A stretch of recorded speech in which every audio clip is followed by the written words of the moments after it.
Cette exposition est donc Jules-Émile Zingue à Perros-Guirec, qui est un voyage japonisant d'un peintre montbéliardais en Bretagne. Et l'exposition donc raconte cette période toute particulière de l'artiste qui s'est rendu en Bretagne à plusieurs reprises entre 1914 et 1930. L'exposition se déroule en 3 parties, un peu à l'image de ce peintre qui découvre la Bretagne avec beaucoup de surprises, qui est un petit peu saisi par la mer, puisque c'est quelqu'un qui est vraiment un peintre de terroir.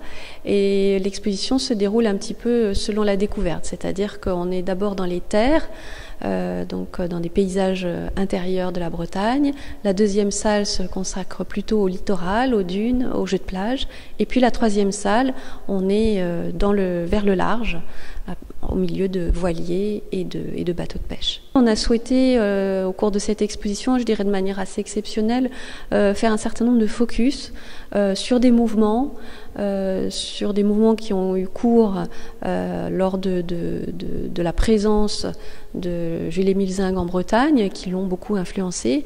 Là, je veux parler à la fois du mouvement Nabi, du mouvement de Pont-Aven, de l'école de Pont-Aven, et puis des reliquats quelque part du japonisme qui avait beaucoup influencé les artistes à la fin du XIXe siècle. Jules-Émile Zingue est né à Montbéliard en 1882. Il a fait ses études ici à Montbéliard. Il a été d'ailleurs assez rapidement soutenu par la municipalité avec une petite bourse d'études qui lui a permis d'aller tout de suite à l'école des Beaux-Arts de Besançon et puis après à l'école des Beaux-Arts de Paris.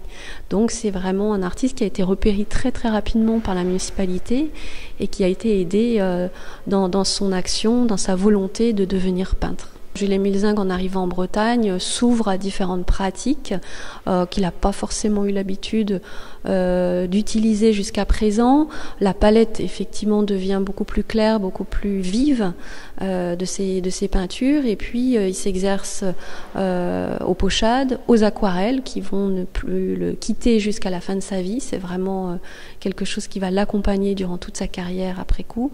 Et puis, évidemment, l'estampe, qui est aussi une pratique qu'il n'avait pas eu l'occasion d'essayer auparavant et qui lui permet de découvrir une façon de traiter les personnages, les paysages, d'arriver à l'extrême simplification du tableau, de la composition et qui va l'aider ensuite à procéder d'ailleurs vers une nouvelle pratique qui sera la pratique de la fresque. Une conférence sera donnée par Chantal Duverger, mercredi 4 décembre 2013, donc à 18h30, à la salle voûtée de notre château, du musée du château.